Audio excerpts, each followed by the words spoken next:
get started with our first discussion, I just wanted to tell you a little bit about Unmind. So we are a workplace mental health platform that helps every employee in an organization to proactively measure, understand, and improve their mental well-being. And we do this because we know that we all have mental health all of the time.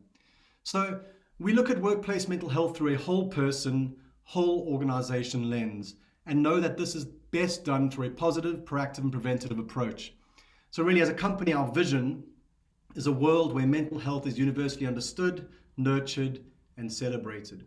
And personally speaking, I genuinely am grateful every day to be working alongside brilliant, passionate colleagues as we strive towards our first mission of improving the mental well-being of 10 million employees in organizations around the world. So one of those colleagues is Dr. Nick Taylor, co-founder and CEO at Unmind, who I'd like to invite to join me now. Hello, Nick. Hi, Steve. Hi, great to see you. Yeah, you too. Great. So, Nick, as you know, we mentioned the kaleidoscope of colors in our Unmind manifesto, so it's genuinely meaningful for us. And I'd say the implication of this analogy is an important one. So could you share with everyone what this term means to us at Unmind? Yeah, absolutely. I think it's useful to give a little bit of context to it as well. So Unmind is a 5-year-old business now. And when we first, as you'll remember, first started talking about what we were hoping to achieve with Unmind, one of the things that we felt so frustrated around was the way in which mental health as a topic is portrayed. And one of the particular frustrations that I still see today, and that thankfully a little bit less, is this idea that when you portray an image of mental health, and actually when you're portraying an image of mental ill health, it's a black and white image of someone holding their head in their hands. Now, in all my years as in the Samaritans in Mind and the NHS, I've never met anybody in black and white. So I don't know why we characterize people with mental illnesses as not having color in their life anyway, but also this notion that somehow mental health is a topic that should be characterized by mental health, by black and white images, sorry, is totally inappropriate, because mental health is so different to a black and white image. And that's what when we were thinking about the Unmind manifesto right at the beginning, we loved this idea that actually mental health is a kaleidoscope of colors. And actually, I'll just read from our manifesto how we position it. We say, universally human, yet unique to every one of us. It continually shifts and evolves with life's twists and turns, from relaxed and content to frustrated and fearful to excited and engaged. It's this idea that actually our mental health is this incredible part of our lives and should absolutely be celebrated. And what better way to celebrate it than thinking about the kaleidoscope of color to represent the diversity of experience? Yeah, I mean, I couldn't agree more, obviously. And you've suggested there that there's a changing narrative around mental health. So, I mean, could you speak more to this changing mental health narrative and also to the impact that COVID has had on the conversation around mental health? Yeah, absolutely. So I think it wasn't that long ago. And when people heard the terms mental health, they just thought about mental ill health. And that's because for so long, the focus on a societal basis around this topic has been on those people who are experiencing clinical mental health problems. So in other words, depression, anxiety, schizophrenia. And that group of people rightfully require a huge amount of care and attention, because we need to help them get better. People deserve the right to a healthy mind. But fundamentally, mental health has been left in the dark ages historically around prevention. We know that prevention is better than cure. We know it across all areas of healthcare. It's why we brush our teeth twice a day. It's why we exercise, because prevention is so important. And I think that is one of the big shifts that we've seen, is actually as the stigma has been going around the topic of mental health, people have been able to think more about mental health as something we all have all of the time, not just when we have a problem. And actually, because we all have it all the time, we should proactively look after it. And I think that trend was there anyway. But actually, what's happened in the time of the COVID crisis is probably two trends, one negative and one more positive. The negative one is that, unfortunately, what we've seen as a result of COVID-19 around the world is increased prevalence of mental illness because of the unprecedented pressure that individuals are under. On a more positive, so that one, the problem's got bigger.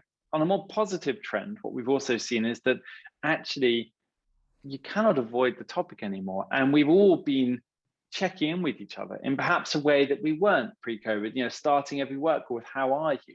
Recognizing that our lives are complex and diverse, and that mental health is fundamentally something that we need to question and talk about and support one another with. And that is a more positive trend, because it's helped the shackles of stigma fall away and actually advance that conversation that mental health is something we have all of the time, we need to proactively manage. But I think another topic that has come to the fore during COVID is around how actually we acknowledge that we all have mental health all the time, but we all have a different experience in our lives, and that impacts on our mental health. And I think that's so relevant to the theme of mental health this year. And perhaps you could tell us a little bit about that theme, Mental Health Awareness Day. Yeah, for sure. I mean, it's a really important theme, and one that we need to acknowledge and pay attention to. As you know, it's mental health in an unequal world. And if we just reflect back on the past year and a half, during the height of the pandemic, during the lockdown, some of the things that we know underpin positive mental health and well-being, things like feeling safe and secure, feeling connected with others, having autonomy and agency in one's life, having a sense of purpose and meaning, feeling optimistic and hopeful about the future. These really important foundations for well-being were taken away from all of us to varying degrees. And so we all suffered in some way. But there were some people who were impacted a lot more than others, simply due to the life circumstances that they may have been born into. So when you look at this, it's things like access to work, money and resources, safe and secure housing, green spaces, education and skills, nutritious food to eat. These kinds of things determine how well a person is able to meet their basic physical and emotional needs, and not just individuals, but also communities. And the truth is, we can't thrive without these basic physical and emotional needs being met first. So we all have various degrees of access to these foundations for well-being in our lives. And also alongside that, and I think this is important, we have varying degrees of agency or power to be able to actually do anything about these things in our lives. And what's important to note here is that this access to these vital resources and opportunity for agency, it's not distributed randomly across the population. It's stuff like the socio-political context that a person lives in, the socioeconomic position, so be that class, ethnicity, sexuality, gender, level of education, disability, and then things like material circumstances, psychosocial circumstances, biological factors, access to healthcare, etc. We know that because of these determining factors, limited access to the resources and the agency that we need to, let's say, flourish in life, it's often intergenerational. And this means that the stress perpetuates and plays out at a community level too. And I think this very thing lies at the heart of this theme of mental health in an unequal world. So what the pandemic has done over the past year and a bit really shone a light on the inequalities that have pretty much existed, I was going to say forever, for a very long time. And though everyone's experienced mental health challenges during the pandemic, people who were already disadvantaged due to the factors that I've just mentioned were impacted a lot more. And so I guess this Awareness Day invites us to understand and acknowledge this. So, I want to say that these problems are obviously large. They're systemic problems. They require widespread societal change at a macro level. Things like good public and social policies, functioning democracy, etc. But I think this is important. I think the kind of change that we need can also be driven at a micro level through the values, the attitudes, and the actions of individuals. So, in my mind, if enough individuals develop a genuine feeling of care and compassion for people, for all people, then together we can reshape cultural and societal values that are inclusive.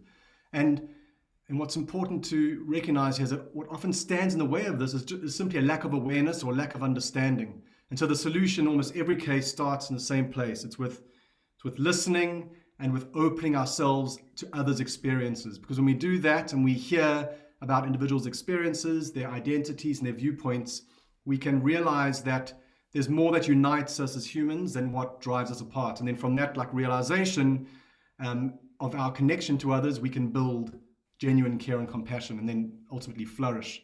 One last thing, this care and compassion is one thing. It's a great start, but it needs to be joined with courage. So almost like 3 C's, because you need the courage to step outside of your comfort zone, to learn more about yourself, more about others, more about the world you live in. And then through this raised awareness and the raised understanding, you then choose to act courageously in service of compassion. And that'll, of course, look different for different people, but I think that's almost like the secret here. So on the Unmind platform, I've done a fireside with Professor Paul Gilbert, and so I'd like to speak to his definition of compassion here. He calls it, so I don't want to get this wrong, it's a sensitivity to suffering in self and others with a commitment to try to alleviate and prevent it. So, with this kind of compassion as our foundation, I think we can collectively look to create inclusive cultures that foster mental health and well-being for all. And to bring it back to all of us today, I think our workplaces are important microcosms of this. So, finally, the invitation here is for organizations to intentionally go about creating workplace cultures that are built on empathy, inclusion, care, compassion, trust, support, and importantly, the goal of well-being for all, rather than just addressing problems. And if we're serious about supporting the mental health of our people, this will be our focus. And I believe that we can then extend these important values beyond just the workplace into society at large. So that was quite a ramble, Nick. But let's bring it back to the workplace here. So everything I've just spoken about suggests that mental health involves a lot more than just brain health.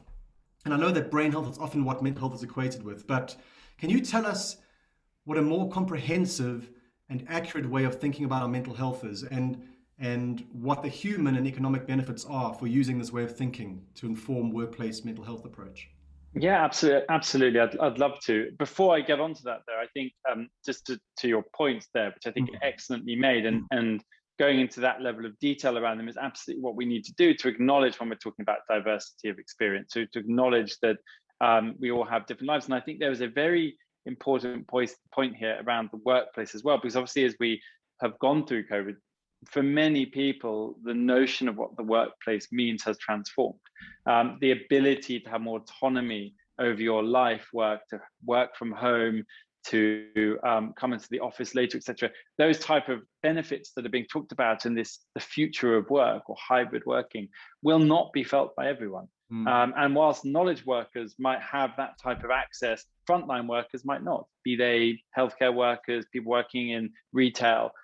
So there is a real challenge for how do we create an equal world for all employees in the workplace. But to your point, I think as you know, we've always spoken about in the workplace needing to think about the whole person when we talk about mental health. So moving away from this notion of brain health being mental health. And of course, the brain has a role to play in our mental health, as does our body generally.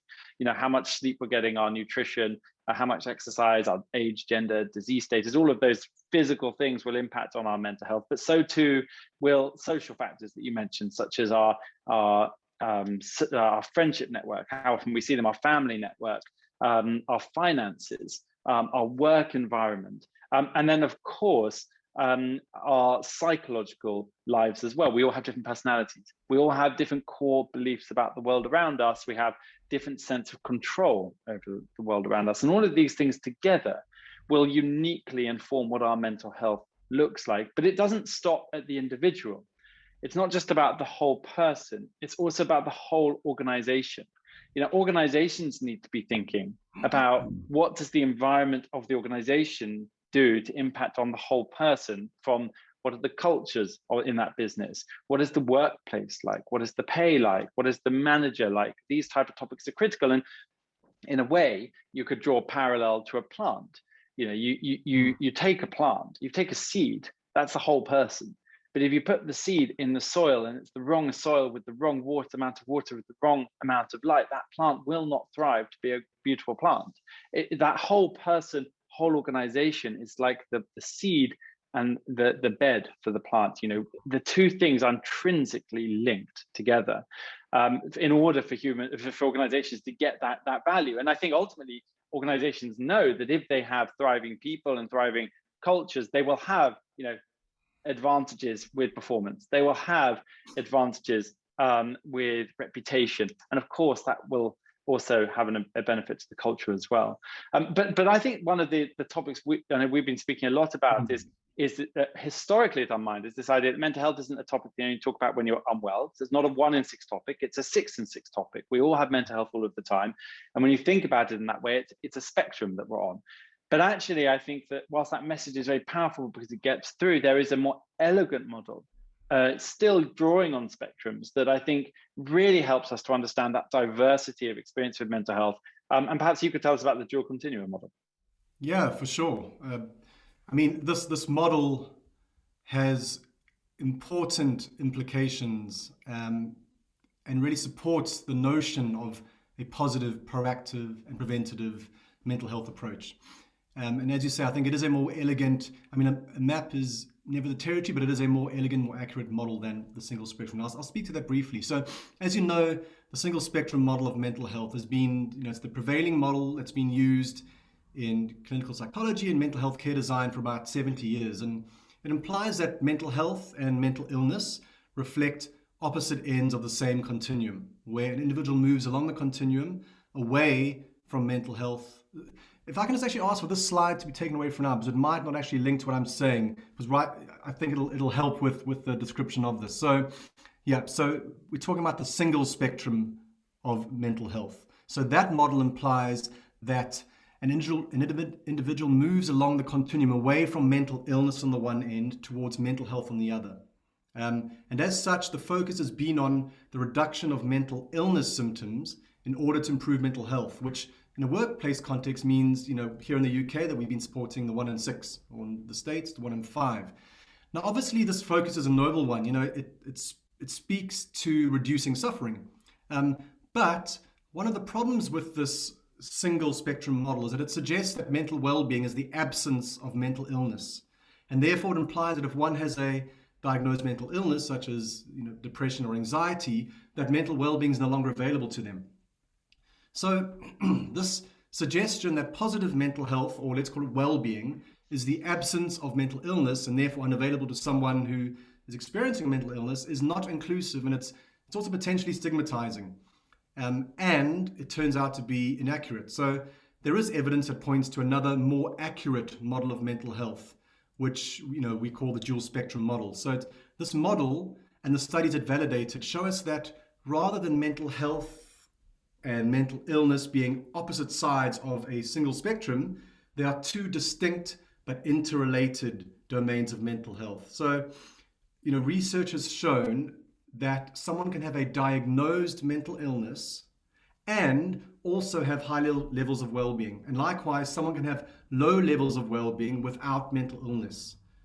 And to add to that, someone can have a mental illness alongside low well-being, or no mental illness with high levels of well-being. So if you can just show that slide again, I think can bring this to life a bit more now and bring a bit of clarity. So obviously, like I mentioned earlier, the map is never the territory and things are more complex than this. But what this X and Y axis does represent is the fact that positive mental health or well-being is available to everyone, regardless of whether they might find themselves on the mental illness spectrum.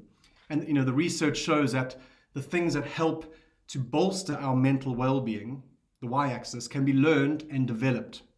So things like constructive coping strategies, increasing the quality of connection with others, self-compassion, gratitude, optimism, uncovering and applying one's strengths in life, finding meaning. All these things can be learned and they can be cultivated. And the research shows that not only does doing so strengthen well-being, the Y-axis, it also protects against future mental illness. And to me, this speaks to the power of a proactive approach for the individual. But I want to stress here that this does not mean that it is all down to the individual. And I loved your seed and soil analogy there. As we've already highlighted today, agency and opportunity to proactively nurture your well-being is only available to you if your environment, so be that your workplace or society at large, supports this for you. So I guess what this all means to me is that, yes, we should look to address problems, but this should not shift our focus away from the most important things, which is to promote the conditions for mental well-being and flourishing. And I think this speaks directly to the importance of a positive, proactive approach to mental health in the workplace, and broader than that, in society.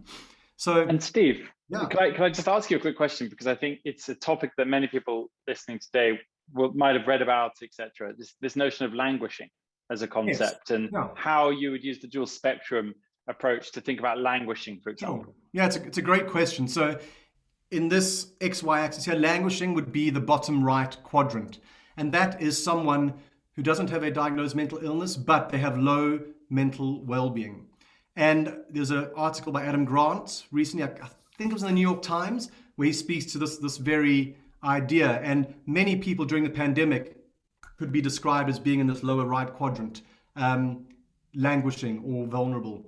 And the research shows that, in fact, there is a paper that shows that people who are able to tap into some of these proactive strategies that I've mentioned during the pandemic were able to raise their mental well-being and then also protect themselves against future mental illness. So it's a really, to me, it's a really important implication that this dual spectrum model has for us. So I know we've got about 5 minutes left, so I want to bring us back to what we do at Unmind. So Nick, can you tell us how a digital mental health tool, so given everything that we've spoken about, how can a digital mental health tool enable organizations to offer proactive and preventative support for the entire workforce, for the 6 and 6? Yeah, absolutely. I think one of the things that is so helpful around this model really is it shows that everybody can be proactively looking after their mental health. And it's not prevention in mental health and proactive care in mental health is not just for the people who don't have a diagnosed mental health problem. And for those of you who have known Unmind for a while, we love our comparisons with the world of dentistry. And we all brush our teeth twice a day, and we should take the same approach to our mental health as well. Now, I think really you can go a step further and say that actually when you have, and somebody, I've had unfortunately far too many hours in the dentist chair in my life, and even when I have a problem with my teeth, I still brush my teeth twice a day. So when we have a mental illness, when we have a problem of that description, we can still be doing proactive things to manage our mental well-being, to move ourselves into that mentally well state. And that's an incredibly important point about prevention, what that means for workplaces. I also, unfortunately, have had the experience of personally managing NHS waiting lists. And I have had to put people on lists for long periods of time, despite the fact they clearly require support for their mental health. And the reason, of course, that waiting lists exist in services is that there are not enough resources to meet the need. There are so many people on earth, and there are just not enough psychiatrists, psychologists, social workers to be able to meet with everybody on an individual basis. But there are so many truths from the scientific world about how to look after our well-being that information should be available to everybody in an equal way. That equality of access to care is so important, and that's where digital comes in. Digital alone can scale up to mean that we live in an equal world where everyone can access those insights, that knowledge. Everybody can access tools to check in on and understand their mental health, to work on their mental health. So digital, in the same way that it has in so many areas of our life, has a critical role to play in our mental health. And I think that's what's so exciting about the role of digital here, is that finally these brilliant ideas can be available to everybody within seconds. Amazing.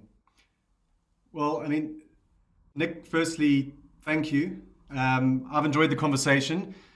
I think we've touched on some important topics for all of us here to consider. Yeah, thank you. Thank you, Nick. And That's a pleasure. It's really lovely speaking with you, and excited about the rest of the day as well. So great. looking forward to it. Brilliant. Thanks, Nick.